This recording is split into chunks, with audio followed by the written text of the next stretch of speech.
സന്തോഷത്തോടെ സഹിച്ചുകൊണ്ട് സുവിശേഷവേലയിൽ ഒരു പുതിയ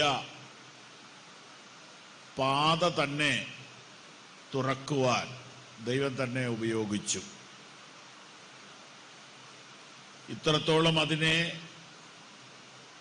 മുടങ്ങാതെ കൊണ്ടു നടക്കുവാൻ കർത്താവ് സഹായിച്ചുകൊണ്ടിരിക്കുന്നതോർത്ത് സ്തോത്രം ചെയ്യുന്നു. ഇന്നത്തെ യോഗത്തിൻ്റെ അധ്യക്ഷത വഹിക്കുന്ന ബഹുമാന്യനായ ദൈവദാസനെ ഓർത്ത് ദൈവത്തെ സ്തുതിക്കുന്നു. എൻ്റെ സ്നേഹിതൻ പാസ്റ്റർ സുരേഷ് അവർകൾക്കായിട്ട് സ്തോത്രം. മറ്റ് ഗോസ്പൽ ഇൻ ആക്ഷൻ ഫെലോഷിപ്പിൻ്റെ പ്രവർത്തനങ്ങൾക്ക് നേതൃത്വം കൊടുക്കുന്ന ദൈവദാസന്മാർക്കും ഈ സ്ഥലത്തുള്ള അനുഗ്രഹീതരായ ദൈവമക്കൾ, ദൈവദാസന്മാർ എല്ലാവർക്കും കർത്താവിൻ്റെ നാമത്തിൽ എൻ്റെ വിനീതമായ വന്ദനം. ഇന്ന് രാത്രിയിൽ നിങ്ങളോട് പങ്കുവയ്ക്കുവാനായിട്ട് എൻ്റെ മനസ്സിൽ പ്രകാശനമുള്ള വേദഭാഗം ഞാനിവിടെ വായിക്കട്ടെ. തീത്തോസിൻ്റെ ലേഖനം 2-ാം അധ്യായം 11, 12, 13 വാക്യങ്ങൾ ഞാൻ വായിക്കട്ടെ. സകല മനുഷ്യർക്കും രക്ഷാകരമായ ദൈവകൃപ ഉദിച്ചുവല്ലോ. നാം ഭാഗ്യകരമായ പ്രത്യാശയ്ക്കായിട്ടും മഹാദൈവവും നമ്മുടെ രക്ഷിതാവുമായ യേശുക്രിസ്തുവിൻ്റെ തേജസ്സിൻ്റെ പ്രത്യക്ഷതയ്ക്കായിട്ടും കാത്തുകൊണ്ട് ഭക്തികേടും പ്രപഞ്ചമോഹങ്ങളും വർജിച്ചിട്ട് ഈ ലോകത്തിൽ സുബോധത്തോടും നീതിയോടും ദൈവഭക്തിയോടും കൂടെ ജീവിച്ച് പോരേണ്ടതിന് അത് നമ്മെ ശിക്ഷിച്ച് വളർത്തുന്നു. പ്രാർത്ഥിക്കാം. ഞങ്ങളുടെ കർത്താവേ, അങ്ങയുടെ വചനത്തെ വ്യാഖ്യാനിക്കുവാൻ അടിയന് കൃപ തരണമേ. പല സ്ഥലങ്ങളിൽ ഇരുന്നു കൊണ്ട് ഈ വചനം കേൾക്കുന്ന പ്രിയപ്പെട്ടവർക്ക് വചനത്തിൻ്റെ പൊരുൾ ഗ്രഹിപ്പാൻ കൃപ നൽകണമേ. ഈ മീറ്റിങ്ങിൻ്റെ ഉദ്ദേശവും അതിൻ്റെ പിന്നിലെ പ്രവർത്തകരെയും പ്രവർത്തനങ്ങളെയും കർത്താവ് അറിയുന്നല്ലോ. ധാരാളമായി അനുഗ്രഹിക്കുമാറാകണമേ.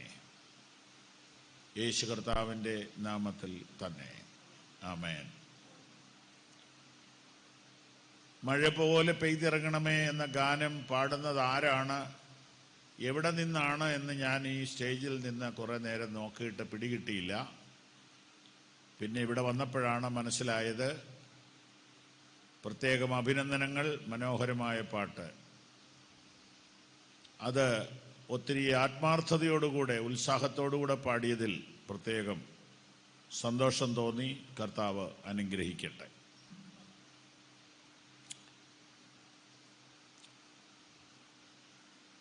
സകല മനുഷ്യർക്കും രക്ഷാകരമായ ദൈവകൃപ ഉദിച്ചുവല്ലോ എന്ന് തുടങ്ങി രേഖപ്പെടുത്തിയിരിക്കുന്ന ഈ തിരുവെഴുത്തിൽ 3 പ്രധാന ചിന്തകളാണ് ഇന്ന് രാത്രിയിൽ നമ്മൾ ഒരുമിച്ച് ധ്യാനിക്കുവാൻ ആഗ്രഹിക്കുന്നത്. ഒന്നാമത്തെ ചിന്ത, ഒന്നാമത്തെ സന്ദേശം സാർവത്രികമായ രക്ഷ എന്നുള്ളതാണ്. രണ്ടാമത്തേത് ദൈവസഭയുടെ ഭാഗ്യകരമായ പ്രത്യാശ എന്നുള്ളതാണ്. മൂന്നാമത്തേത് യഹൂദന്റെ ഉദ്ധാരണത്തിന് വേണ്ടി യേശു കർത്താവ് പരസ്യമായി ഭൂമിയിലേക്ക് വരുന്ന കാര്യവും ആണ്. ഇങ്ങനെ 3 പ്രധാന കാര്യങ്ങൾ വളരെ വേഗത്തിൽ ചുരുക്കി അപ്പോസ്തലൻ ഇവിടെ കുറിക്കുകയാണ്. 3 ലേഖനങ്ങൾ പാസ്റ്റേഴ്സിന് വേണ്ടി എഴുതിയതാണ്. അതിൽ 3-ാമത്തെ കൊച്ചു ലേഖനത്തിൽ ഇതൊഴികെ ബാക്കിയെല്ലാം പാസ്റ്റേഴ്സിന് വേണ്ടിയുള്ള നിർദ്ദേശങ്ങളാണ്. എന്നാൽ അതിനിടയിൽ താൻ സുവിശേഷം ഒന്നും കൂടെ പറയുകയാണ്. അതിൽ താൻ ഒന്നാമത് പറഞ്ഞത്, സകല മനുഷ്യർക്കും രക്ഷാകരമായ ദൈവകൃപ ഉദിച്ചുവല്ലോ. സകല മനുഷ്യർക്കും എന്ന ആ വാക്ക് മാലാഖമാര് പറഞ്ഞു കഴിഞ്ഞിട്ട് പിന്നെ അധികം ഉപയോഗിച്ചത് പൗലോസ് അപ്പോസ്തലൻ തന്നെയാണ്. യേശു കർത്താവിൻ്റെ തിരു അവതാര നിമിഷത്തിൽ മാലാഖമാർ വിളിച്ചു പറഞ്ഞു, സർവജനത്തിനും ഉണ്ടാകുവാനുള്ള മഹാസന്തോഷം ഞങ്ങൾ നിങ്ങളോട് സുവിശേഷിക്കുന്നു. ക്രിസ്തുവിന്റെ ജനനത്തിങ്കൽ സ്വർഗദൂതന്മാർ ലോകത്തിലുള്ള എല്ലാ മനുഷ്യരെയും കണ്ടു. മനുഷ്യർ പല തട്ടുകളിൽ നിർത്തിയിരിക്കുകയാണ്. മതങ്ങൾ അതിന് വലിയൊരു പങ്ക് വഹിച്ചു. ധനവും നിറവും വിദ്യാഭ്യാസവും മനുഷ്യരെ വിഭജിക്കുന്നതിൽ വലിയ പങ്ക് വഹിച്ചു. അങ്ങനെ മതം, ധനം, വിദ്യാഭ്യാസം, നിറം എന്നീ ഘടകങ്ങൾ മനുഷ്യരെ വിഭജിക്കുന്നതിൽ വലിയ പങ്ക് വഹിക്കുന്നുണ്ട്. എന്നാൽ ബൈബിൾ ഒന്നിപ്പിക്കലിന്റെ പുസ്തകമാണ്. വിവാഹത്തെക്കുറിച്ചുള്ള പ്രസ്താവനയാണെങ്കിൽ പോലും ദൈവം യോജിപ്പിച്ചതിനെ മനുഷ്യൻ വേർപിരിക്കരുത് എന്ന് തിരുവെഴുത്തിൽ കാണുന്നു. അതെ, ദൈവം യോജിപ്പിക്കലിന്റെ ദൈവമാണ്. എന്നാൽ മതങ്ങൾ വിഭജിക്കലാണ് ചെയ്തുകൊണ്ടിരിക്കുന്നത്. ഇപ്പോൾ ഈ ചില വർഷങ്ങളായിട്ട് വിഭജനങ്ങൾ കഠിനമായിക്കൊണ്ടിരിക്കുകയാണ്. ഒരു മതത്തിനകത്ത് തന്നെ പല ഗ്രൂപ്പുകൾ, ഒരു സഭാവിഭാഗത്തിനകത്ത് തന്നെ വല്ലാത്ത വിഭജനങ്ങൾ. മനുഷ്യർ വല്ലാതെ അകലുന്ന ഒരു കാലത്ത് നാം വന്നിരിക്കുന്നു. ഈ അടുത്ത കാലത്ത് ചർച്ച ചെയ്യപ്പെട്ട പല വിഷയങ്ങളും മനുഷ്യരെ അകറ്റുന്ന കാര്യങ്ങളാണ്. എന്നാൽ സുവിശേഷം മനുഷ്യരെ അടുപ്പിക്കുകയാണ്. സുവിശേഷത്തിന്റെ വിശദീകരണം എഫേസ്യ ലേഖനത്തിൽ അപ്പോസ്തലൻ വിവരിക്കുമ്പോൾ അവൻ ഇരുപക്ഷത്തെയും ഒന്നാക്കി എന്ന് കാണുന്നു. ആ ഇരുപക്ഷം മനുഷ്യനും ദൈവവും എന്ന രണ്ടു പക്ഷവും യഹൂദനും ജാതിയും എന്ന രണ്ടു പക്ഷവും ആണെന്ന് ചിന്തിക്കുന്നതിൽ തെറ്റില്ല. അതെ, അവൻ ഒന്നാക്കലിന്റെ ദൈവമാണ്. ഇരുപക്ഷത്തെയും അവൻ ഒന്നാക്കി. ഒരു സ്ത്രീയെയും പുരുഷനെയും തമ്മിൽ യോജിപ്പിച്ചിട്ട് പറയുകയാണ്, ദൈവം അവരെ ഒന്നാക്കിയിരിക്കുന്നു. അതെ, ബൈബിൾ ഒന്നിപ്പിക്കലിന്റെ പുസ്തകമാണ്, വിഭജിക്കലിന്റെ പുസ്തകമല്ല. ബൈബിൾ പ്രസംഗിച്ചിടത്ത് വിഭജനങ്ങൾ അല്ല, യോജനങ്ങളാണ് ഉണ്ടായത്. മനുഷ്യരെ തമ്മിൽ തല്ലിക്കുന്ന മതങ്ങൾ ഉണ്ട് എന്ന കാര്യം നമുക്ക് വിസ്മരിച്ചുകൂടാ. എന്നാൽ ഒരിക്കലും ഒരു മിഷണറി, ഒരിക്കലും ഒരു സുവിശേഷകൻ മനുഷ്യരെ തമ്മിൽ ഭിന്നിപ്പിക്കുകയില്ല. മോഷ്ടിപ്പാനും അറുപ്പാനും മുടിപ്പാനുമാണ് കള്ളൻ വന്നത് എന്ന് കർത്താവ് പറയുമ്പോൾ അതെല്ലാം പൈശാചിക പ്രവർത്തനത്തിൻ്റെ ഭാഗമാണ് എന്ന് നമുക്ക് തിരിച്ചറിയാം. ഇങ്ങനെ തകർക്കപ്പെട്ട, ചിഹ്നപ്പെട്ട, ചിതറപ്പെട്ട മനുഷ്യ സമൂഹത്തെ ഒന്നിപ്പിക്കുന്ന അടയാളമാണ് ക്രൂശ്. ക്രൂശ് രണ്ട് തടികൾ തമ്മിൽ ചേരുന്നതാണ്. അവിടെ സ്വർഗവും ഭൂമിയും ഒന്നാകുകയാണ്. അവിടെ മനുഷ്യരും ഒന്നാകുകയാണ്. അവിടെ പിശാച് പിടി വിടുകയാണ്. സുവിശേഷം മനുഷ്യരെ ഒന്നിപ്പിക്കുന്നു. ക്രൂശ് മനുഷ്യനെയും ദൈവത്തെയും തമ്മിൽ ഒന്നാക്കി തീർക്കുന്നു. അതിൻ്റെ ആഴങ്ങൾ അപ്പോസ്തലൻ വിവരിക്കുമ്പോൾ സ്വർഗത്തിലുള്ളതും ഭൂമിയിലുള്ളതും പിന്നെയും ക്രിസ്തുവിൽ ഒന്നായിത്തീരുന്നു എന്ന മാർമിക സത്യം അതിഗംഭീരമായി എഫേസ്യ ലേഖനത്തിൽ വിവരിച്ചിരിക്കുന്നു. എന്തുകൊണ്ടും ഏതുകൊണ്ടും സുവിശേഷം മനുഷ്യരെ ഒന്നിപ്പിക്കുന്നു. അതേ മാലാഖമാർ ബേത്ലഹേമിലെ പശുത്തൊട്ടിയിൽ വീണ കുഞ്ഞിനെ നോക്കിക്കൊണ്ട് വിളിച്ചു പറഞ്ഞു, യഹൂദന്മാർക്ക് വേണ്ടി വന്ന മശിഹ എന്ന് അല്ല, ക്രിസ്ത്യാനികൾക്ക് വേണ്ടി വന്ന മശിഹ എന്നും അല്ല, സകല മനുഷ്യർക്കും ഉണ്ടാകുവാനുള്ള മഹാസന്തോഷം എന്ന വാക്ക് എല്ലാ കാലഘട്ടത്തിലും ശക്തമാണ്. സാധാരണക്കാരന് മതത്തിന്റെ സത്യങ്ങളെ ഗ്രഹിക്കാൻ കഴിയാതെ വണ്ണം വിലക്കപ്പെട്ടിരുന്ന ഒരു സമൂഹത്തിലാണ് നാം ജീവിക്കുന്നത്. അതിന്റെ നടുവിൽ സുവിശേഷം കഴിഞ്ഞ കാലങ്ങളിൽ ചെയ്തിട്ടുള്ള സേവനങ്ങൾ മനസാക്ഷിയുള്ളവർക്കാർക്കും മറക്കാൻ കഴിയുകയില്ല. സകല മനുഷ്യർക്കും ഉണ്ടാകുവാനുള്ള മഹാസന്തോഷം. ആ സന്ദേശത്തിനകത്ത് ഒരു യൂണിറ്റിയുടെ ദൂതുണ്ട്, ഒരു ഐക്യതയുടെ സന്ദേശം ഉണ്ട്. നീ ഒരു മനുഷ്യനാണോ? നിനക്ക് വേണ്ടിയാണ് യേശു ലോകത്തിൽ വന്നത്. അതാണ് അപ്പോസ്തലന്റെ കാഴ്ചപ്പാട്. നീ ഒരു മനുഷ്യനാണോ? നിനക്ക് വേണ്ടിയാണ് യേശു ലോകത്തിൽ വന്നത്. നിനക്കെത്ര വിരലുകളുണ്ട്? നിനക്കെത്ര കണ്ണുകളുണ്ട്? നിനക്കെത്ര ചെവിയുണ്ട്? നിനക്കെത്ര വിദ്യാഭ്യാസമുണ്ട്? നിനക്കെത്ര മക്കളുണ്ട്? നിനക്കെത്ര പണമുണ്ട്? അതൊന്നും ചോദിച്ചില്ല. നീ ഒരു മനുഷ്യനാണോ എങ്കിൽ നിനക്ക് വേണ്ടിയാണ് യേശു ലോകത്തിൽ വന്നത്. നിന്റെ പ്രശ്നങ്ങൾ എത്ര വലുതാണെങ്കിലും, നിന്റെ രോഗം എത്ര വലുതാണെങ്കിലും, നിന്റെ ദുഃഖം എത്ര വലുതാണെങ്കിലും നിനക്ക് വേണ്ടിയാണ് യേശു വന്നത്. നേരെ മറിച്ച് നീ ലോകത്തിലെ ഏറ്റവും വലിയ സമ്പന്നനാണെങ്കിലും നിനക്ക് വേണ്ടിയും കൂടിയാണ് യേശു ലോകത്തിൽ വന്നത്.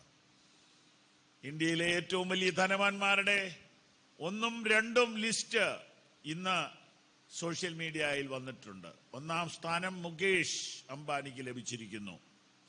2ാം സ്ഥാനം അദാനിക്ക് ലഭിച്ചിരിക്കുന്നു.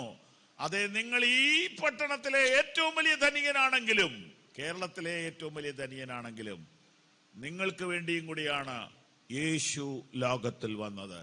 സകല മനുഷ്യർക്കും ഉണ്ടാകുവാനുള്ള മഹാസന്തോഷം എന്നാണ് മശിഹായുടെ ജനനത്തെ നോക്കി ദൂതന്മാർ വിളിച്ചു പറഞ്ഞത്. അതിനെക്കുറിച്ചാണ് ധന്യനായ പൗലോസ്ലീഹ ഈ ലേഖനത്തിൽ ഇങ്ങനെ പറഞ്ഞിരിക്കുന്നത്: സകല മനുഷ്യർക്കും രക്ഷാകരമായ ദൈവകൃപ ഉദിച്ചുവല്ലോ. രക്ഷാകരമായ ദൈവകൃപ ഉദിച്ചുവല്ലോ. കൃപ എന്നത് ദൈവത്തിന്റെ ഹൃദയത്തെയാണ് വെളിപ്പെടുത്തുന്നത്. മനുഷ്യനോടുള്ള ദൈവത്തിന്റെ പ്രത്യേകമായ വാത്സല്യമാണ് കൃപയിൽ അടങ്ങിയിരിക്കുന്നത്.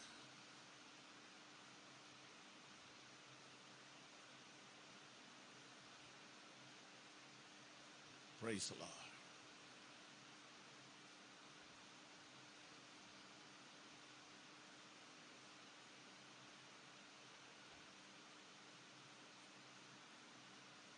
കൃപ,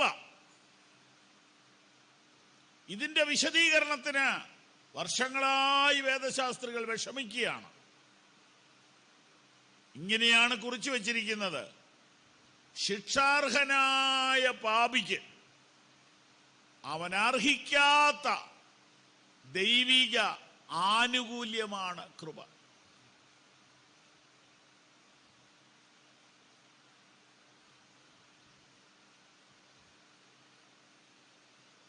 സകല മനുഷ്യർക്കും രക്ഷാകരമായ ദൈവകൃപ.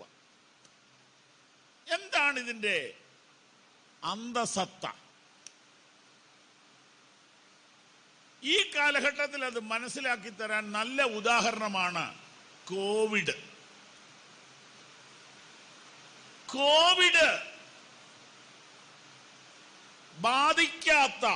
ബാധിക്കയില്ല എന്ന് പറയാവുന്ന ഒരു മനുഷ്യനെങ്കിലും ലോകത്തിലുണ്ടോ? ഉണ്ടെങ്കിൽ അത് മുൻ അമേരിക്കൻ പ്രസിഡന്റാണ്. അദ്ദേഹം വലിയ ശുഭാപ്തി വിശ്വാസിയാണ്. അദ്ദേഹം വളരെ നിസ്സാരമായി പ്രഖ്യാപിച്ചു. പക്ഷേ അമേരിക്ക വല്ലാതെ വിറച്ചുപോയി. കുറച്ചു കഴിഞ്ഞപ്പോ പിടിവിട്ടുപോയി. ശാസ്ത്രജ്ഞന്മാരുടെ കയ്യിൽ നിന്നില്ല, മെഡിക്കൽ സയൻസിന്റെ കയ്യിൽ നിന്നില്ല.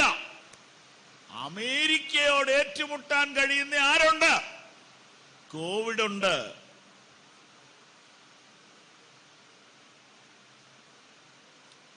ഇന്ത്യയിൽ ഏറ്റവും സുരക്ഷിതമായ സ്ഥലമായിരുന്നു ഡൽഹി. കാരണം പട്ടാളമുള്ള സ്ഥലമല്ലേ. കഴിഞ്ഞ ചില മാസങ്ങൾക്ക് മുമ്പ് കോവിഡ് ഡൽഹിയെ വിഴുങ്ങി. അവിടുത്തെ ഹോസ്പിറ്റലുകളിലെ വീഡിയോകൾ കണ്ട കേരളത്തിലിരുന്ന് ഒരു പേടിച്ചുപോയി. ഒരു സഹോദരൻ തന്റെ അമ്മയ്ക്ക് വേണ്ടി സിലിണ്ടർ എവിടെയോ പോയി മേടിച്ചുകൊണ്ടുവരുന്നു. ഓക്സിജൻ സിലിണ്ടർ മേടിച്ച് ചുമന്നുകൊണ്ട് അമ്മയെ രക്ഷിക്കാൻ പോകുന്ന യൗവനക്കാരന്റെ ചിത്രം ഡൽഹിയിൽ നിന്ന് കണ്ടു. ആ സമയത്ത് ഡൽഹിയിലെ ചില സുവിശേഷകന്മാർ ജീവനും കൊണ്ട് കേരളത്തിലേക്ക് പോന്നു. കഴിഞ്ഞ ദിവസം ഡൽഹിയിൽ നടന്ന ഒരു സൂം മീറ്റിംഗിൽ കേട്ട ഒരു സന്ദേശം ഇതാണ്: ഇവിടുത്തെ കോവിഡ് മേടിച്ച് കേരളത്തിലേക്ക് ചെന്നപ്പോൾ ഇവിടുത്തേക്കാൾ കൂടിയ കോവിഡ് കേരളത്തിൽ കണ്ടു. അപ്പൊ പോയവരും നിന്നവരും ഒരുപോലെയായി. കോവിഡ് വരില്ല എന്ന് ആർക്കും പറയാൻ പറ്റാത്തവണ്ണം സർവവ്യാപിയായി മാറി ഈ കോവിഡ്. ഇവനെ കാണാൻ പറ്റുമോ? ഇല്ല. അപ്പോ സകല മനുഷ്യരെയും ബാധിച്ച ഒരു പ്രശ്നമാണ് കോവിഡ്. വെള്ളപ്പൊക്കമൊന്നും അങ്ങനെ ബാധിച്ചിട്ടില്ല, യുദ്ധം അങ്ങനെ ബാധിച്ചിട്ടില്ല, ഭൂകമ്പം അങ്ങനെ ബാധിച്ചിട്ടില്ല, കോളറ അങ്ങനെ ബാധിച്ചിട്ടില്ല, ചിക്കൻ ബോക്സ് അങ്ങനെ ബാധിച്ചിട്ടില്ല. എന്നാൽ ഈ ഒരു സാധനം ആരെയും ഒഴിവാക്കിയില്ല. ഒരു കാലത്ത് ചികിത്സയ്ക്ക് ആളുകൾ പോകുന്നത് ഈ ലണ്ടനിലോട്ടാണ്. ഒരു മലയാളി ലണ്ടനിലുണ്ടായിരുന്നു. നല്ല മനുഷ്യനാന്നാ പറയുന്നത്. ഏതെങ്കിലും ഒരു മലയാളി ഇംഗ്ലണ്ടിൽ ചെന്നിറങ്ങിയാൽ എന്തെങ്കിലും ഒരാവശ്യം വന്നാൽ സഹായിക്കുന്ന സന്മനസ്സുള്ള, ഒത്തിരി സൗകര്യങ്ങളുള്ള, വലിയ വീട്ടിൽ താമസിക്കുന്ന ഒരു മലയാളി ഉണ്ടായിരുന്നു. വലിയ വീട്ടിൽ താമസിച്ചെന്നോർത്ത് അയാളൊരു ദുഷ്ടനൊന്നും അല്ലായിരുന്നു. അങ്ങേരുടെ സഹായം ലഭിച്ചിട്ടുള്ള ഒത്തിരി നല്ല മനുഷ്യർ പത്രങ്ങളിൽ റിപ്പോർട്ട് എഴുതി. എനിക്ക് തോന്നുന്നു ഇന്ത്യ ഗവൺമെന്റ് ആവശ്യപ്പെട്ടിട്ട് അദ്ദേഹത്തെ അപ്പോൾ ചികിത്സിച്ചിരുന്ന ആശുപത്രിയിൽ നിന്ന് കുറച്ചുകൂടെ മികച്ച ആശുപത്രിയിലോട്ട് മാറ്റി. 2 മാസക്കാലം ശ്വാസത്തിന് വേണ്ടി നിലവിളിച്ച് ആ മനുഷ്യൻ ലോകത്തോട് വിട പറഞ്ഞു. 40 വയസ്സോ എന്തോ ഉള്ളൂ എന്ന് തോന്നുന്നു. അപ്പോൾ ഇവിടെ നിന്ന് ചികിത്സയ്ക്ക് ലണ്ടനിലേക്ക് പോയിരുന്ന മനുഷ്യൻ ഇപ്പോൾ എന്തു പറയും? അതെ, ഒരു മനുഷ്യരെ പോലും ഒഴിവാക്കാത്ത ഒരു അദൃശ്യ വൈറസ് ആയിരുന്നു ഈ 2 കൊല്ലം മനുഷ്യനെ വേട്ടയാടിയത്. ഇതിന് സുരക്ഷിതവും ഫലപ്രദവുമായ ഒരു മരുന്ന് ഒരാൾ കണ്ടുപിടിച്ചാൽ അതിനെ സകല മനുഷ്യർക്കുമുള്ള ഗുഡ് ന്യൂസ് ആണെന്ന് പറയാം. ഞാൻ പറഞ്ഞ ആശയം നിങ്ങൾ ഗ്രഹിച്ചു എന്ന് പ്രതീക്ഷിക്കുന്നു. ഇതിന് സുരക്ഷിതവും ഫലപ്രദവുമായ ഒരു മരുന്ന് കണ്ടുപിടിച്ചാൽ, സുരക്ഷിതമായിരിക്കണം, ഫലപ്രദമായിരിക്കണം, കണ്ടുപിടിച്ചാൽ അതിനെ സകല മനുഷ്യർക്കുമുള്ള ഗുഡ് ന്യൂസ് എന്ന് പറയാം. കാരണം സകല മനുഷ്യരെയും ബാധിച്ചിരിക്കുന്ന ഒരു പ്രശ്നത്തിന്റെ പരിഹാരമാണത്. എങ്കിൽ ഞങ്ങൾക്ക് നിങ്ങളോട് പറയുവാൻ ഒരു ഗുഡ് ന്യൂസ് ഉണ്ട്. സകല മനുഷ്യരെയും ബാധിച്ച മറ്റൊരു വൈറസ് ഉണ്ട്. അതും അദൃശ്യമാ, ഇതും അദൃശ്യമാ. ഇത് ബാധിച്ചാൽ 3-4 ദിവസം കഴിയുമ്പം വിവരം അറിയും. മറ്റേത് ബാധിച്ചാൽ ഒടുവിലെ വിവരം അറിയുള്ളൂ. സകല മനുഷ്യർക്കും ലോകത്തുള്ള സകല മനുഷ്യരെയും ബാധിച്ചിരിക്കുന്ന ഒരു മാരകമായ വൈറസാണ് പാപം. ബൈബിളിന്റെ ഭാഷ ഇതാണ്. ഏക മനുഷ്യനാൽ പാപവും പാപത്താൽ മരണവും ലോകത്തിൽ കടന്നു.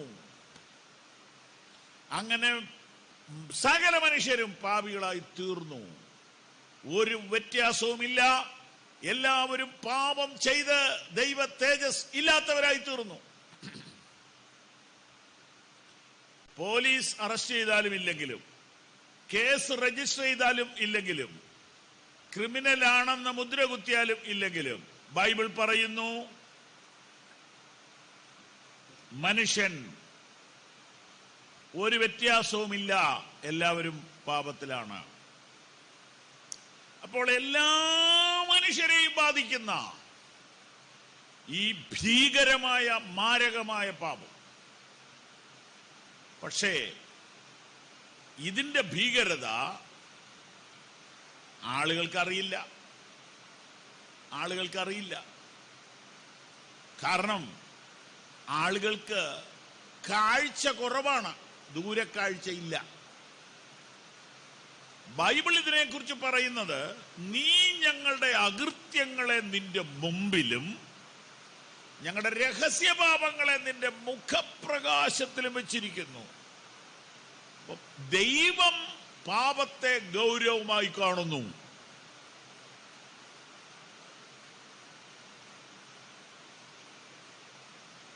ദൈവം പാപത്തെ ഗൗരവമായി കാണുന്നു. ആത്മീയ കണ്ണു തുറന്നവർക്ക് മാത്രമേ അതിന് ഗൗരവം അറിയത്തുള്ളൂ.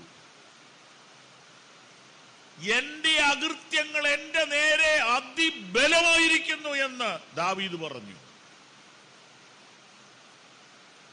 ഞാൻ നിർമ്മലനാകേണ്ടതിന് എന്നെ കഴുകണമേ എന്ന് അദ്ദേഹം പറഞ്ഞു. ഞാൻ അകൃത്യത്തിൽ ഉരുവായി പാപത്തിൽ എന്റെ അമ്മ എന്നെ ഗർഭം ധരിച്ചുവെന്ന് ധനവാനായ ദാവീദ് വിളിച്ചു പറഞ്ഞു. പാപം പരിഹരിക്കപ്പെടേണ്ട പ്രശ്നമാണ്. അറിഞ്ഞില്ലെങ്കിൽ അറിയണം. ദാവീദ് പറഞ്ഞു, മിണ്ടാതിരുന്നപ്പോൾ നിത്യമായ ഞരക്കത്താൽ എന്റെ അസ്ഥികൾ ക്ഷയിച്ചുപോയി.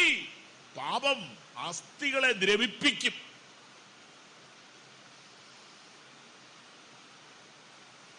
പാപത്തെ ദൈവം ഗൗരവമായി കാണുന്നു.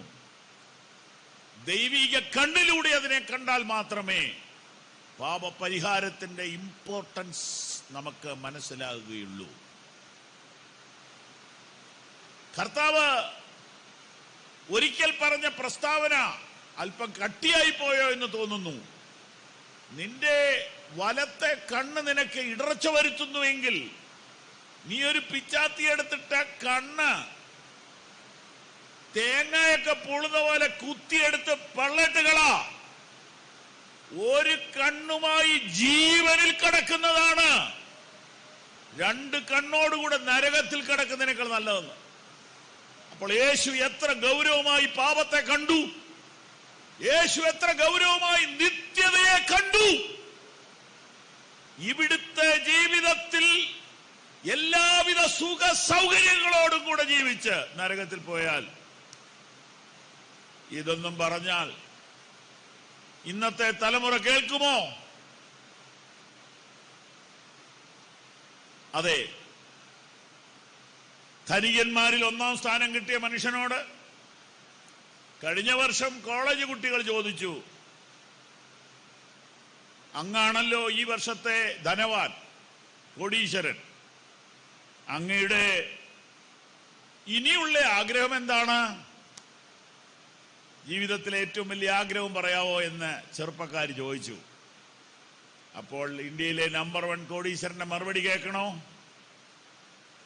ചോദിച്ച വിദ്യാർത്ഥിയോട് ചോദിച്ചു, കുട്ടിക്ക് എത്ര വയസ്സായി? 23. നിന്റെ പ്രായം എനിക്ക് തരൂ, എന്റെ പ്രായം നീ എടുക്കൂ. എന്റെ ജീവിതത്തിലെ ഏറ്റവും വലിയ ആഗ്രഹം എന്റെ പ്രായം ഒന്ന് കുറയ്ക്കാവോന്നാ. ഈ ആദി കൂടുതൽ ആർക്കാന്നറിയാവോ? ധനമുള്ളവർക്കാണ്. കാരണം ഏത് മരുന്നും മേടിക്കാം, ഏത് ഡോക്ടറെയും കാണാം, എവിടെയും താമസിക്കാം, എല്ലാം കയ്യിലുണ്ട്, പക്ഷെ പോയേ പറ്റൂ.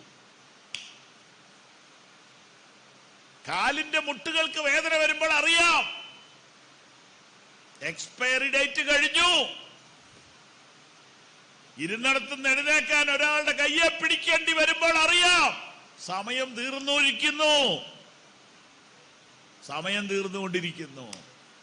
കണ്ണാടി വെക്കുമ്പോൾ അറിയാം കാര്യങ്ങൾ ഏതാണ്ട് അടുത്തോണ്ടിരിക്കുകയാണ്.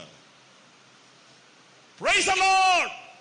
പ്രിയപ്പെട്ടവരെ, ഇവിടെ നിങ്ങൾ ഏത് ഭക്ഷണം കഴിച്ചാലും, ഏത് ബെഡ് കിടന്നാലും, ഏത് ഡോക്ടർ കയ്യിലുണ്ടെങ്കിലും ഒരു ദിവസം ഇവിടുന്ന് പോകുന്നേ, എല്ലാം വിട്ട് പൊട്ടിക്കരഞ്ഞ് നിങ്ങൾ ഇവിടുന്ന് പോകും. നിങ്ങൾ ഈ ശവക്കുഴിയിൽ തീരുന്നയാളല്ല. നിങ്ങളുടെ അകത്തൊരാത്മാവുണ്ട്. ധനവാനായാലും ദരിദ്രനായാലും ആത്മാവുണ്ട്. ഈ ആത്മാവിന്റെ രക്ഷയ്ക്കായിട്ടാണ് ക്രിസ്തു വന്നത്. സകല മനുഷ്യർക്കും രക്ഷാകരമായ ദൈവകൃപ ഉദിച്ചുവല്ലോ. അത് ഉദിച്ചത് എവിടെ? ബേത്ലഹേമിൽ. അത് അവതരിപ്പിച്ചത് എവിടെ? കാൽവറി ക്രൂശിൽ. എങ്ങനെ? ക്രിസ്തു രക്തം ചിന്തിക്കൊണ്ട്. അത് ഉദ്ഘാടനം ചെയ്തത് ആര്? അന്നത്തെ നമ്പർ 1 ക്രിമിനൽ കള്ളൻ. അവൻ കുരിശേ കിടന്നുണ്ട് കുരിശിക്കപ്പെട്ടവനെ വിളിച്ചപേക്ഷിച്ച് പറുദീസ പ്രാപിച്ചു. ഇന്ന് നീ കുരിശലല്ല, കസേരയിൽ ഇരുന്നു കൊണ്ട് യേശുവിനെ വിളിച്ച് രക്ഷ പ്രാപിക്കൂ. This is the time.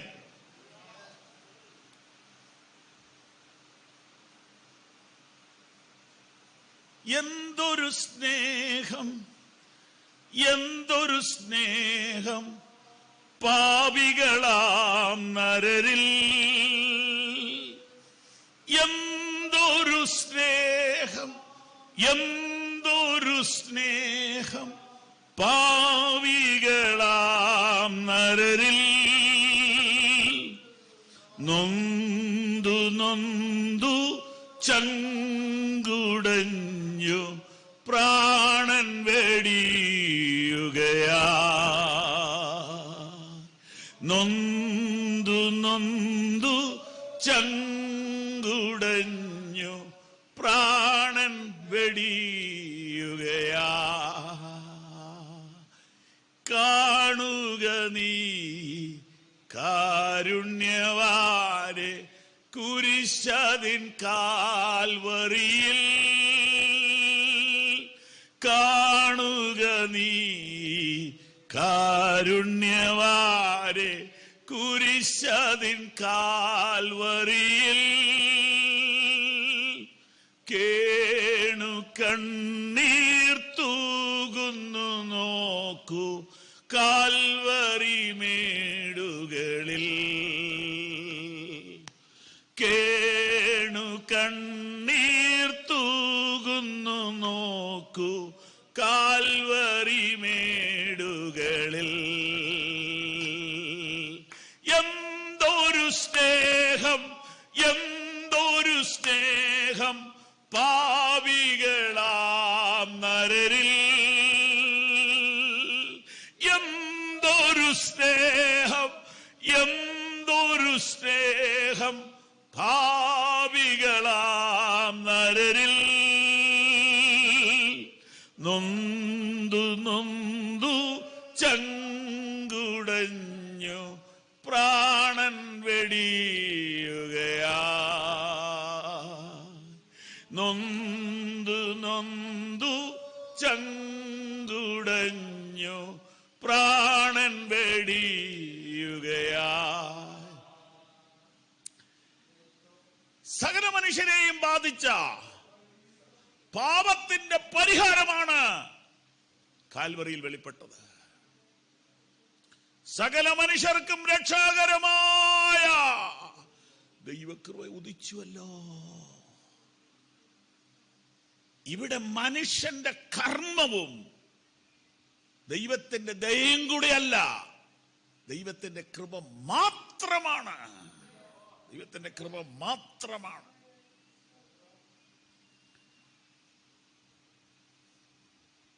ഒരു നോട്ടം,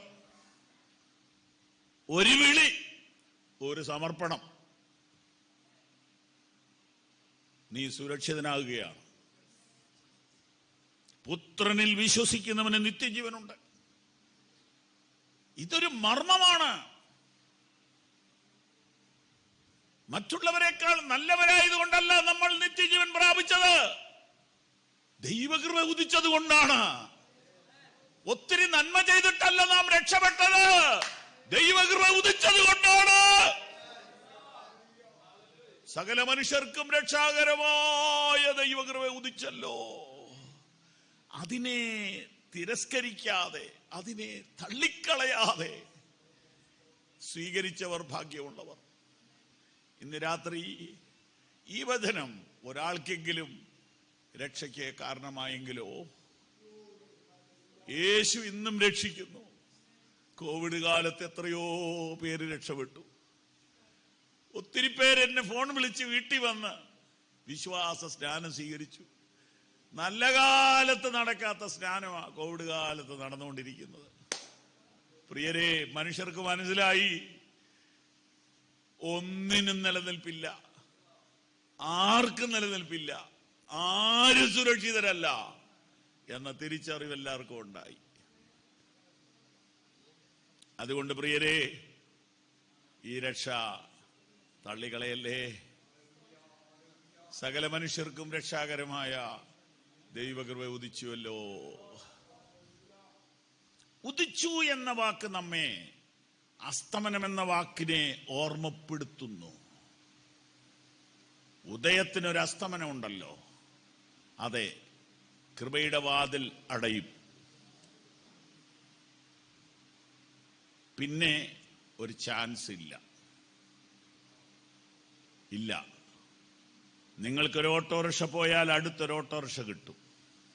നിങ്ങൾക്കൊരു ബസ് മിസ്സായാൽ ഒരു ബസ് കിട്ടും. ഒരു ട്രെയിൻ വിട്ടുപോയാൽ അരമണിക്കൂർ കഴിയുമ്പോൾ അടുത്തൊരു ട്രെയിൻ കിട്ടും. ഒരു പ്ലെയിൻ നിങ്ങൾക്ക് മിസ് ചെയ്താൽ ചിലപ്പോൾ 6 മണിക്കൂർ കഴിയുമ്പോൾ ഒരു ഫ്ലൈറ്റ് കിട്ടും, ഇല്ല പിറ്റേ ദിവസം കിട്ടും. പക്ഷെ രക്ഷയുടെ വാതിലടച്ചാൽ പിന്നെ അത് തുറക്കില്ല കേട്ടോ. പിന്നെ ഒരു ചാൻസ് ഇല്ല. അതുകൊണ്ട് മഴയാണെങ്കിലും കോവിഡ് ആണെങ്കിലും ഞങ്ങൾ പറഞ്ഞുകൊണ്ടേയിരിക്കുകയാണ്.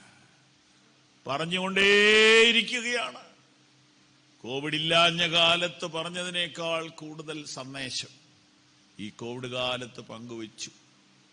യൂട്യൂബ് എന്ന സംവിധാനം ഉള്ളതുകൊണ്ട് കേട്ടുകൊണ്ടേയിരിക്കുകയാണ്. ലോക സുവിശേഷീകരണം ഇത്ര വേഗത്തിൽ നടന്ന ഒരു കാലം ഉണ്ടായിട്ടില്ല. ഇതുപോലെ വേഗത്തിൽ ലോക സുവിശേഷീകരണം നടന്ന ഒരു കാലം ഉണ്ടായിട്ടില്ല. അതിന്റെ സൂചന എന്താണെന്നറിയാമോ? ഈ വാതിൽ അടയ്ക്കാൻ പോവുകയാണ്. ഈ ഉദിച്ച സൂര്യൻ അസ്തമിക്കാൻ പോവുകയാണ്. എല്ലാ ദിവസവും രാവിലെ സൂര്യൻ ഉദിക്കുന്നു അല്ലേ? ചിലർക്ക് 6 മണിക്ക്, ചിലർക്ക് 7 മണിക്ക്, ചിലർക്ക് 8 മണിക്ക്, ചിലർക്ക് 9 മണിക്ക്. കോവിഡ് തുടങ്ങിയ ആദ്യകാലത്ത് ചെറുപ്പക്കാർക്കൊക്കെ 12 മണിക്കും 1 മണിക്കും ഒക്കെയാണ് ഉദിച്ചുകൊണ്ടിരുന്നത്. അപ്പനും അമ്മയും നോക്കിയപ്പോൾ ലാഭമായി. കാരണം ബ്രേക്ക്ഫാസ്റ്റ് വേണ്ട. ബ്രേക്ക്ഫാസ്റ്റും ലഞ്ചും കൂടെ കൂട്ടി ബ്രഞ്ച് കഴിക്കാമെന്ന് ഇന്നാളൊരു ചെറുക്കൻ പറഞ്ഞു വിളിച്ചപ്പോൾ. കാരണം അതുങ്ങൾ കിടന്നുറങ്ങുക. അപ്പൊ അമ്മ ചെന്നിട്ട് ജനലിന്റെ കർട്ടൻ മാറ്റുക. എന്തിനാ അമ്മയെ കർട്ടൻ മാറ്റുന്നത്? നേരം വെളുത്തത് നീ ഒന്ന് അറിയട്ടടാന്ന്. അതെ, രക്ഷാകരമായ ദൈവകൃപ ഉദിച്ചിട്ട് താങ്കൾ അറിഞ്ഞോ? ജനലെങ്കിലും തുറന്നാലേ അറിയുള്ളൂ. കതക് തുറന്നാൽ ശരിക്കും അറിയാം. എന്താ ഞാൻ ഉദ്ദേശിച്ചത്? ഹൃദയത്തിന്റെ വാതിൽ തുറക്കാതെ എങ്ങനെ അറിയും? എത്രയോ കാലമായി സുവിശേഷം പങ്കുവയ്ക്കുന്നു. കിട്ടുന്ന എല്ലാ മീഡിയയും ഉപയോഗിച്ച് സുവിശേഷം പങ്കുവെച്ചുകൊണ്ടിരിക്കുക. എന്നിട്ടും അറിഞ്ഞില്ലെങ്കിൽ ഇതാ ഒരിക്കൽ കൂടെ വിളിച്ചു പറയുന്നു, സകല മനുഷ്യർക്കും രക്ഷാകരമായി ദൈവകൃപ ഉദിച്ചിരിക്കുന്നു. ഈ വാതിൽ അടയുന്നതിന് മുൻപേ രക്ഷ പ്രാപിക്കുവാൻ നിങ്ങളെ ഞങ്ങൾ വിളിക്കുന്നു. ഈ വാതിൽ അടയുന്നതിന് മുമ്പേ രക്ഷ പ്രാപിക്കുവാൻ നിങ്ങളെ ഞങ്ങൾ നിർബന്ധിക്കുന്നു. എന്തുകൊണ്ട് നിർബന്ധിക്കുന്നു എന്നറിയാമോ?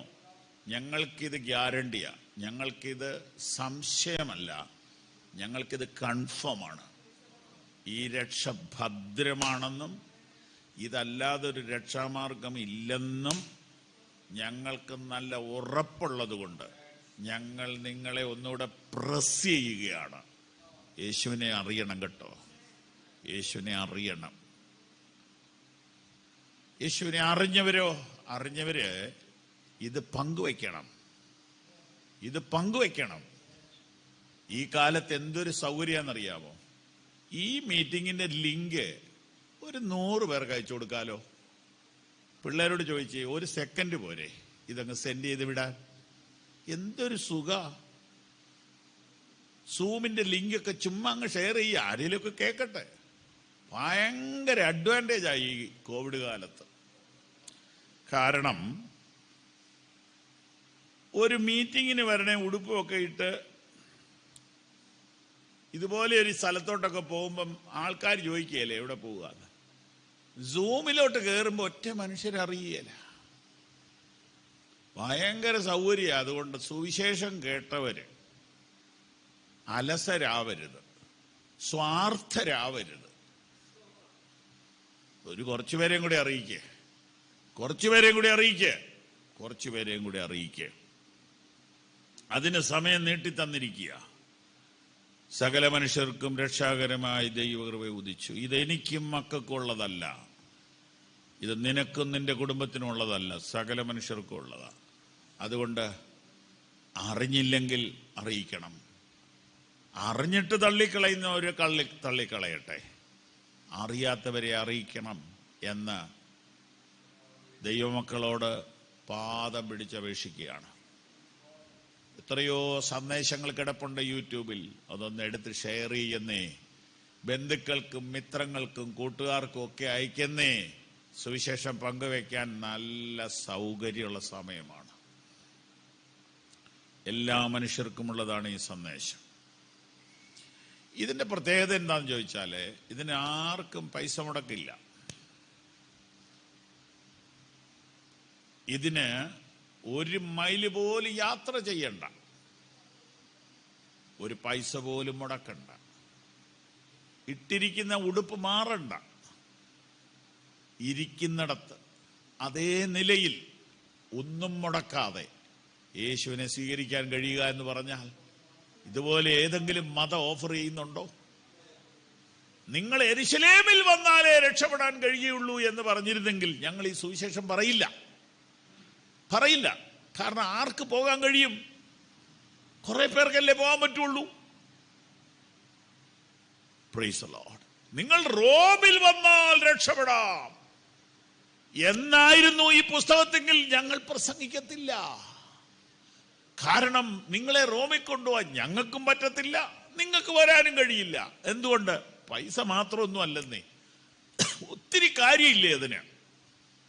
എന്നാൽ നിങ്ങൾ ഇരിക്കുന്ന വീട്ടിൽ ഇട്ട ഉടുപ്പോടുകൂടെ രക്ഷ പ്രാപിക്കാം. അതിന് തെളിവാണ് ധൂർത്തുപുത്രൻ. ധൂർത്തുപുത്രൻ പന്നിത്തൊഴുത്തിൽ നിന്ന് അപ്പന്റെ അടുക്കലേക്ക് വരുമ്പോൾ കുളിച്ചില്ല, ഡ്രസ് മാറിയില്ല, ഭക്ഷണം കഴിച്ചില്ല. അതൊക്കെ വായിച്ചാൽ കാണാം. ലൂക്കോസ് 15. ഇപ്പൊ വേണ്ട, പിന്നെ വായിച്ചാൽ മതി. അവൻ പെട്ടെന്നാണ് അവനൊരു വഴിത്തിരിവുണ്ടായത്. അവന്റെ ജീവിതത്തിൽ വഴിത്തിരിവുണ്ടായത്. പിന്നെ ഒന്നും നോക്കിയില്ല. അപ്പൻ അടിക്കുകയാണെ അടിക്കട്ടെ, ഇവിടെ കിടക്കുന്നതിനേക്കാൾ നല്ലതാണെന്ന് അവൻ തീരുമാനിച്ച് അപ്പന്റെ അടുത്തേക്ക് വരികയാണ്. യേശു കർത്താവ് കഥ പറയുമ്പോൾ പിതാവായ ദൈവത്തെ വെളിപ്പെടുത്തുകയാണ്. ആ ലൂക്കോസ് 15:20 ചങ്കെ കൊള്ളുന്ന ഒരു വാക്യമുണ്ട്. അതിങ്ങനെയാണ്: ദൂരത്തു തന്നെ അപ്പനവനെ കണ്ടു, മനസ്സലിഞ്ഞു, ഓടിച്ചെന്നു, കെട്ടിപ്പിടിച്ചു, ചുംബിച്ചു. ഇതാണ് സുവിശേഷം. ഒരു മനുഷ്യൻ അവനേതവസ്ഥയിലാണെങ്കിലും കർത്താവിലേക്ക് വന്നാൽ അവനെ സ്വീകരിക്കുന്നതാണ് സുവിശേഷം. അവന്റെ അവസ്ഥയിൽ തന്നെ അവനെ സ്വീകരിക്കും. സൗജന്യമായി അവനെ സ്വീകരിക്കും. പിൻകാല ചരിത്രം ചോദിക്കാതെ സ്വീകരിക്കും. സ്വീകരിച്ച ശേഷം അവന്റെ പിൻകാലവും മുൻകാലവും കർത്താവ് ശുദ്ധീകരിക്കും. എന്തൊരു മാർഗം, എന്തൊരു പ്രോമിസ്, എന്തൊരു ഗ്യാരണ്ടി! എങ്ങനെ ഇത് പറയാതിരിക്കും? കേൾക്കണേ, ഇതല്ല സത്യമെങ്കിൽ മറ്റൊരു സത്യം പറയാമോ? ഇതിനേക്കാൾ മികച്ച ഒരു സത്യം നിങ്ങൾക്ക് പറയാനുണ്ടോ? പാപിക്ക് രക്ഷപ്പെടാൻ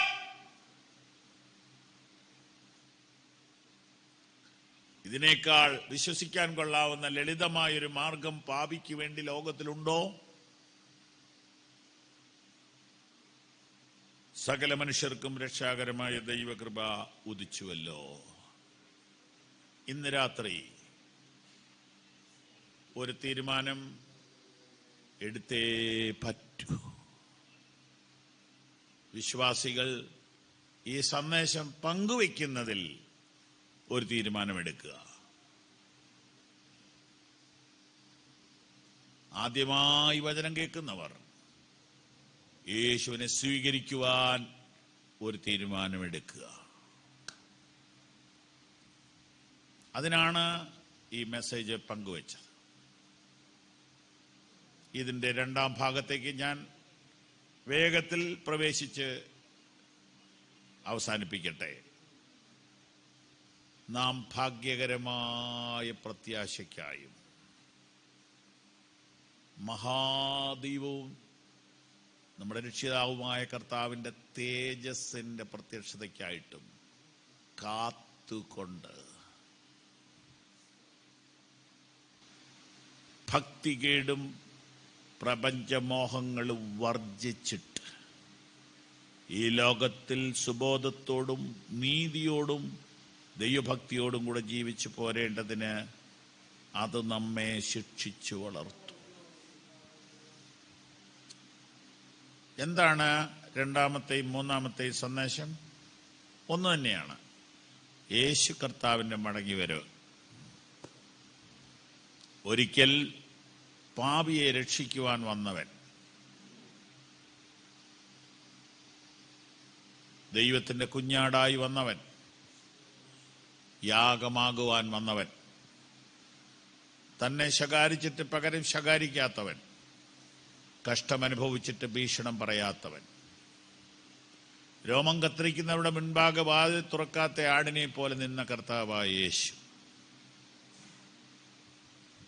കുരിശിൽ മരിച്ചു, ഉയർത്തെഴുന്നേറ്റു. എന്നെ ഒന്ന് കേൾക്കണേ, ഈ പ്രസംഗം ഇവിടെ തീരാറായി. ശ്രദ്ധയോടെ കേൾക്കണം.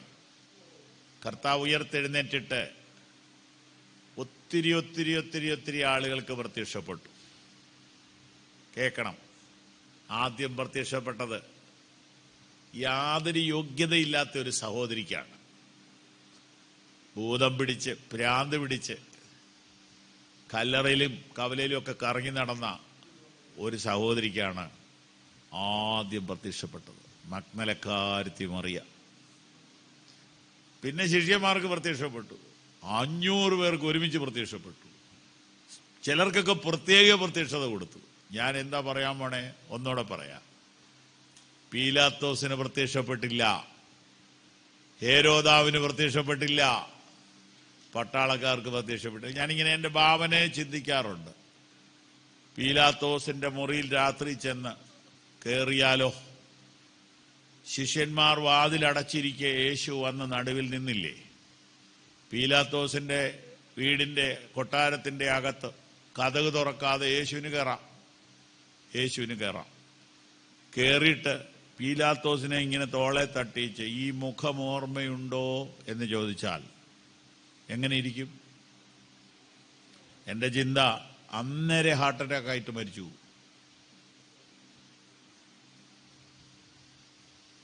തന്നെ അപമാനിച്ച, പരിഹസിച്ച, ഉപദ്രവിച്ച ഒറ്റയാൾക്കും പ്രത്യക്ഷപ്പെട്ടില്ല. എന്താ കാര്യം? താൻ ആരാണെന്ന് ബോധ്യപ്പെടുത്തേണ്ട കാര്യം തനിക്കില്ല. നമുക്കങ്ങനെ ഒരു നിർബന്ധമുണ്ട്. ഞാൻ ആരാണ് എന്ന് ബോധ്യപ്പെടുത്തുന്നതാണ് ഈ ജീവിതകാലം മുഴുവനുള്ള എൻ്റെ ജോലി. Identity crisis. ഞാൻ ഏതാണ്ടാണ്, എനിക്ക് കുഴപ്പമില്ല, ഞാനുണ്ട് ഇവിടെ എന്നിങ്ങനെ വെളിപ്പെടുത്താൻ നമ്മളൊക്കെ ശ്രമിക്കുന്നവരാണ്. കൊച്ചു പിള്ളേരെ ശ്രദ്ധിച്ചേ. നമ്മളൊരു വീട്ടിലോട്ട് ചെല്ലുമ്പോൾ അവിടെ ഒരു 2 വയസ്സുകാരനുണ്ടെന്നിരിക്കട്ടെ, അവനെ ആദ്യം തന്നെ ശ്രദ്ധിച്ചില്ലെങ്കിൽ അവൻ എന്തെങ്കിലും നാശം ഉണ്ടാക്കും. കസേര മറിക്കുകയോ ടെലിവിഷൻ തല്ലിപ്പൊട്ടിക്കുകയോ എന്തെങ്കിലുമൊക്കെ ചെയ്യും. ഇത് പേരൻസിന് അറിയില്ല. ആരെങ്കിലും വന്നു കഴിയുമ്പോൾ അതിനെ കൂച്ചി കെട്ടി നിർത്തും. അവനെ ഒന്ന് ശ്രദ്ധിച്ചേക്കാവെങ്കിൽ പിന്നെ വലിയ പ്രശ്നം ഉണ്ടാവില്ല. ഞാനിവിടെ ഉണ്ടെന്ന് അവൻ പറയുന്നത്. അതിനായി നാശം ഉണ്ടാക്കുന്നേ. അവൻ പറയുന്നത് നമുക്ക് തിരിയുന്നില്ല. ഒന്നെങ്കിൽ എനിക്കിട്ടൊരു അടിതാ, അല്ലെങ്കിൽ എനിക്കൊരു ഉമ്മ തരാനാവൻ പറയുന്നത്. Praise the Lord. ഞാൻ ആരാണെന്ന് വെളിപ്പെടുത്താൻ എനിക്ക് എപ്പോഴും കൊതിയ, അവസാനം വരെ കൊതിയ. ഞാൻ ഒരു വീട്ടിൽ ചെന്നപ്പോൾ ഒരു അപ്പച്ചന് ഒത്തിരി പ്രായമായി, ചെവി ശരിക്കും കേൾക്കത്തില്ല, കണ്ണ് കാണത്തില്ല. അങ്ങനെയാണല്ലോ, നമ്മളൊക്കെ നാളെ അങ്ങനെ ആവുമല്ലോ. അപ്പൊ ഞാനിങ്ങനെ പുറത്തൊക്കെ ഇരുന്ന് വർത്താനം പറയാ. അപ്പൊ അകത്തിരുന്നോണ്ട് ഉറക്കെ പറയാ, ഞാനിവിടെ ഉണ്ട് കേട്ടോ. ഇതെല്ലാവരുടെയും പ്രശ്നമാ. പ്രായമായി കഴിയുമ്പോൾ എന്നാ പറഞ്ഞേ എന്ന് എപ്പോഴും ചോദിക്കുന്നത് എന്നാന്നറിയോ? കേൾവി കുറവായതുകൊണ്ട് കാര്യങ്ങൾ, ഇൻഫർമേഷൻ കുറവാ. എന്നാൽ ഒന്ന് പറഞ്ഞു കൊടുക്കണ്ടേ? ആരും പറഞ്ഞു കൊടുക്കത്തുമില്ല. പ്രായമുള്ളവർക്ക് ഏറ്റവും ഇഷ്ടമുള്ള കാര്യം എന്നാന്നറിയോ? വാർത്തകൾ ഇരുന്ന് പറഞ്ഞു കൊടുക്കുക. അവിടെ ഇങ്ങനെ നടന്നു, ഇവിടെ അങ്ങനെ നടന്നു, അവരിങ്ങോട്ട് വന്നു, ഇവരങ്ങോട്ട് പോയി എന്നൊക്കെ ഇന്ന് പറയാൻ ഒരാളുണ്ടേ മതി. കഴിക്കാനൊന്നും വേണ്ടല്ലോ. അപ്പൊ നമ്മളിവിടെ ഉണ്ട് എന്ന് മാത്രമല്ല, നമുക്കേതാണ്ടുണ്ട് എന്ന് പറയാൻ നമുക്ക് എപ്പോഴും ആഗ്രഹമാണ്. അതൊക്കെ പ്രദർശിപ്പിക്കാൻ നമുക്ക് താല്പര്യമാണ്. മനുഷ്യനല്ലേ.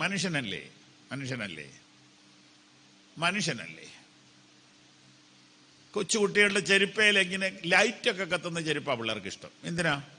നടക്കുമ്പോൾ അറിയാൻ, ആളുകൾ നോക്കാനാ ഇതെല്ലാം ചെയ്യുന്നേ. കാലിൻ്റെ ഈ മോള് തൊട്ട് താഴെ വരെ പോക്കറ്റുള്ള പാൻ്റ് ഇടുന്ന ഒരു പയ്യനെ കണ്ടു. ഇത്രയും പോക്കറ്റ് എന്തിനാ മോനെ എന്ന് ചോദിച്ചപ്പോൾ അവൻ പറഞ്ഞു, ഇത്രയും ഉണ്ടായിട്ട് പോലും ആരും നോക്കുന്നില്ലെന്ന് പറഞ്ഞു. ശ്രദ്ധയാണ് എല്ലാവരുടെയും വിഷയം. യേശുവിനെ നിങ്ങൾ നോക്കിയേ, കർത്താവ് ഉയർത്തെഴുന്നേറ്റിട്ട് ഞാനിവിടെ ഉണ്ടെന്ന് പറയാൻ എങ്ങും പോയില്ല. എന്നാൽ തന്നെ കാത്തിരിക്കുന്ന, ഹല്ലേലൂയ, തന്നെ കാത്തിരിക്കുന്ന നീ ഒഴികെ ഞങ്ങൾക്ക് സുരലോകേ ആരുള്ളു ജീവനാഥ, നീ ഒഴികെ ഞങ്ങൾക്കു സുരലോകേ ആരുള്ളു ജീവനാഥ, നീ ഒഴികെ ഇഹത്തിൽ മറ്റാരുമില്ല ആഗ്രഹിപ്പാൻ പരനെ. ഇങ്ങനെ പറയുന്ന കുറച്ചു പേരുണ്ടായിരുന്നു. അവരെ ആദ്യം കണ്ടു. ഈ മഗ്ദലക്കാരത്തി പറയുക ആരുമില്ല, ഭർത്താവും ഇല്ല, മക്കളും ഇല്ല, അപ്പനും ഇല്ല, അമ്മയില്ല, എത്രയോ കാലമായി ഭൂതം പിടിച്ച് നടക്കുന്നത്, അവക്ക് ആരുമില്ല. അവൾ യേശുവിന്റെ ഡെഡ് ബോഡി കിട്ടിയാൽ എടുത്തോണ്ട് പോകാമെന്ന് പറഞ്ഞവളാ. അവക്ക് ആദ്യത്തെ പ്രത്യക്ഷത കൊടുത്തു. നീ ഒഴികെ എനിക്കാരുമില്ല കർത്താവേ എന്ന് പറയുന്നവരെ അവർക്ക് വേണ്ടി അവൻ വരുന്നത്. അതാണ് ആ ഉയർത്തെഴുന്നേൽപ്പിലെ അത്ഭുതം. കർത്താവ് ഉയർത്തു. തിരക്ക് പിടിച്ചു പോയൊന്നുമില്ല. 40 ദിവസം ഇവിടെ ഉണ്ടായിരുന്നു. തിരക്കൊന്നും പിടിച്ചു പോയൊന്നുമില്ല. എന്നിട്ട് തന്നെ എല്ലാവർക്കും പ്രത്യക്ഷപ്പെടാതെ. ഞാൻ പലപ്പോഴും ആഗ്രഹിച്ചു ആ ഹേരോദാവിനെയൊക്കെ ഒന്ന് പോയി കാണേണ്ടതായിരുന്നു. അവരെ ഒന്നും കണ്ടില്ലേലും അന്നാവിനെയും കയ്യപ്പോ അവനെ നിശ്ചയമായിട്ടും കാണേണ്ടതായിരുന്നു. പോയില്ല. എന്തിനാ പോണേ? പോയാൽ അവരംഗീകരിക്കുമോ? പിന്നെ ഞാൻ തോറ്റിട്ടില്ല, ഞാൻ മിടുക്കനാണെന്ന് വരുത്താനാ? ഇല്ല. എന്റെ കർത്താവേ നീയല്ലാതെ എനിക്കാരുമില്ല എന്ന് പറഞ്ഞുകൊണ്ടിരുന്നവർക്കാണ് അവൻ പ്രത്യക്ഷനായത്. യേശുവിന്റെ മടങ്ങി വരവിന്റെ ഒരു മർമ്മം ഞാൻ നിങ്ങളോട് പറയാം. അവൻ ആർക്ക് വേണ്ടി വരുന്നെന്നറിയാമോ? കാത്തിരിക്കുന്നവർക്ക് വേണ്ടി. തനിക്കായി കാത്തിരിക്കുന്നവരുടെ രക്ഷയ്ക്കായി അവൻ രണ്ടാമത് പ്രത്യക്ഷനാകും. കഥനെ കാണുവാൻ ആർത്തിവാളേരുന്നേ, ഇല്ല പ്രത്യാശ മറ്റൊന്നിലും. കാന്തനെ കാണുവാൻ ആർത്തിവാളേരുന്നു, ഇല്ല പ്രത്യാശ മറ്റൊന്നിലും. കണ്ടാലും വേഗം ഞാൻ വന്നിടാമെന്നൂരാ, കണ്ടാലും വേഗം ഞാൻ വന്നിടാമെന്നൂരാ. ചെയ്ത പ്രിയൻ വരും നിശ്ചയം, ചെയ്ത പ്രിയൻ വരും നിശ്ചയം. കാന്തനെ കാണുവാൻ ആർത്തിവാളരുന്നു, ഇല്ല പ്രത്യാശ മറ്റൊന്നിലും. കാന്തനെ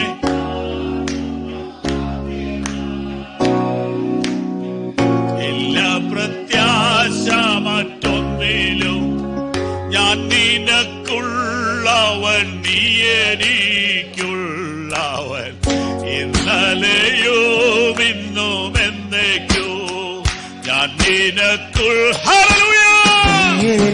എനിക്കുള്ളവൻ, ഇന്നലെയും ഇന്നും എന്നേക്കും. കണ്ടാൽ മതി വരാ സുന്ദരരൂപനെ, കണ്ടാൽ മതി വരാ സുന്ദരരൂപനെ. കാണാമതിൻ മധ്യേഴയും, കാണാമതിൻ മധ്യേഴയും. കാന്തനെ കാണുവാൻ ആർത്തിവാളരുന്നേ, ഇല്ല പ്രത്യാശ മറ്റൊന്നിലും. കാന്തനെ കാണുവാൻ ആർത്തിവാളരുന്നേ,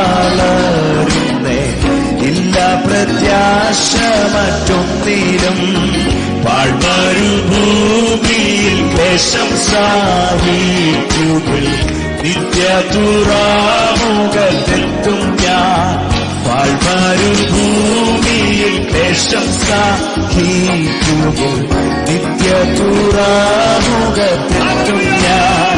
വിശ്രമിച്ചിടും ഞാൻ നിത്യകൊട്ടാരത്തിൽ, വിശ്രമിച്ചിടും ഞാൻ നിത്യകൊട്ടാരത്തിൽ.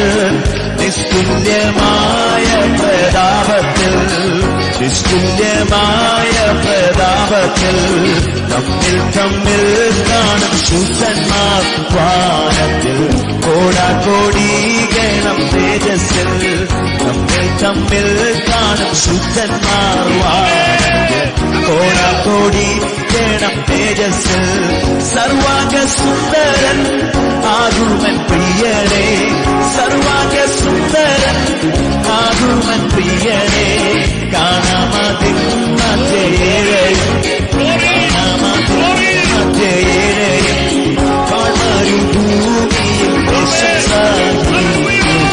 നിത്യപുരാമുഖത്തെത്തും ഞാൻ, മരുഭൂമിയിൽ ദേശം സാധിക്കും നിത്യപുരാമുഖത്തെത്തും ഞാൻ, വിശ്രമിച്ചിടും ഞാൻ നിത്യകൊട്ടാരത്തിൽ, വിശ്രമിച്ചിടും ഞാൻ നിത്യകൊട്ടാരത്തിൽ, നിസ്തുല്യമായ പ്രതാപത്തിൽ, നിസ്തുല്യമായ പ്രതാപത്തിൽ കാന്തനെ കാണുവാനത്തിവാണമേ, ഇല്ല പ്രത്യാശ മറ്റൊന്നിലും, കാന്തനെ കാണുവാനത്തിവാണമേ, ഇല്ല പ്രത്യാശ മറ്റൊന്നിലും, ഞാൻ നിനക്കുള്ളവൾ നീയേ നീക്കുള്ളവൾ, ഇന്നലെയുമെന്നേക്കും ഞാൻ നിനക്കുള്ളവൾ നീയേ നീക്കുള്ളവൾ, ഇന്നലെയും ഇന്നുമെന്നേക്കും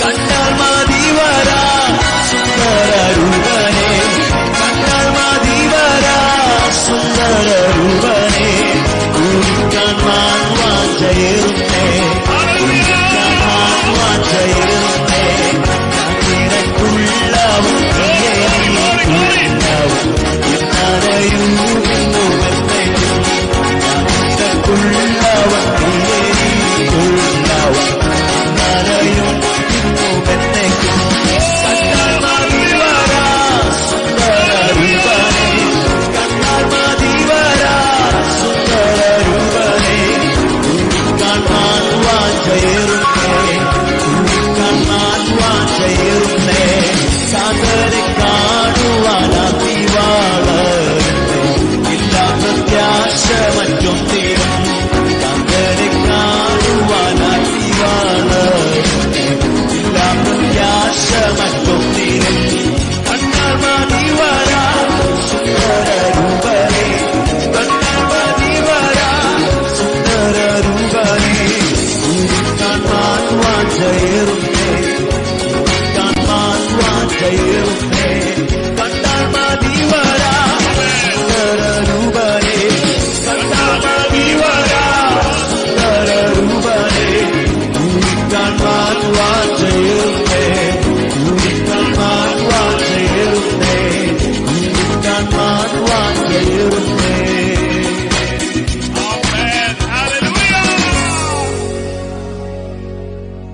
കണ്ണുകൾ അടയ്ക്കാം, പ്രാർത്ഥിക്കാം. യേശു മടങ്ങി വരുന്നു. സംശയം വേണ്ട, സംശയമേ വേണ്ട. ഇനി എത്രയും അല്പകാലം കഴിഞ്ഞിട്ട് വരുവാനുള്ളവൻ വരും, താമസിക്കയില്ല. വരുവാനുള്ളവൻ എന്ന് പേര് വേറെ ആർക്കും ഇല്ലല്ലോ. വരുമെന്ന് പറഞ്ഞത് അവൻ മാത്രമല്ലേ ഉള്ളൂ. വരും വരും വരും. പക്ഷേ താർക്കികന്മാരവനെ കാണുകയില്ല, ക്രിട്ടിസൈസ് ചെയ്യുന്നവരവനെ കാണുകയില്ല. എനിക്കവരെ കണ്ടേ മതിയാവൂ. കാന്തനെ കാണുവാൻ ആർത്തി വളരുന്നു. ഇല്ല പ്രത്യാശ മറ്റൊന്നിലും. കണ്ടാൽ മതി വരാ സുന്ദര രൂപനെ, കൂടിക്കാൺമാൻ വാഞ്ചയേറുന്നു എന്നും പറഞ്ഞ് കാത്തിരിക്കുന്ന മണവാട്ടിയെ മാത്രമേ കാണുകയുള്ളൂ. ആ ദിനം അടുത്തു. അതിനുശേഷമാണ് എല്ലാവരും കാണുകയുള്ള വരവ്. ഇന്ന് രാത്രി സുവിശേഷം ലോകത്തോട് പങ്കുവെക്കുന്നതിൽ അല്പം കൂടെ നമുക്ക് ഉത്സാഹിക്കാം. കർത്താവിന്റെ വരവിന് വേണ്ടി ഒന്നുകൂടെ നമുക്ക് ഒരുങ്ങാം. പ്രിയ കർത്താവേ, ഇപ്രകാരമൊരു സുവിശേഷ യോഗം ഈ കോതമംഗലം പട്ടണത്തിൽ നിന്നുകൊണ്ട് പങ്കുവയ്ക്കുവാൻ ഒരവസരം കൂടെ തന്ന കൃപയ്ക്കായി നന്ദി. ഗോസ്പൽ ഇൻ ആക്ഷൻ ഫെലോഷിപ്പിന്റെ പ്രവർത്തനങ്ങളെ, മിഷണറിമാരെ അവരായിരിക്കുന്ന സ്ഥലങ്ങളിൽ കർത്താവ് കാക്കണമേ. ലീഡർഷിപ്പിൽ നിൽക്കുന്നവരെ അനുഗ്രഹിക്കണമേ. ഈ തന്ന വചനം ഞങ്ങൾ ഏറ്റെടുത്ത് കൂടുതൽ ജാഗ്രതയോടെ സുവിശേഷം പങ്കുവയ്ക്കുവാനും കർത്താവിനെ കാത്തിരിക്കുവാനും ഞങ്ങളെ സമർപ്പിക്കുന്നു. യേശുവിൻ നാമത്തിൽ തന്നെ വളരെ നന്ദി. ദൈവം നിങ്ങളെ അനുഗ്രഹിക്കട്ടെ.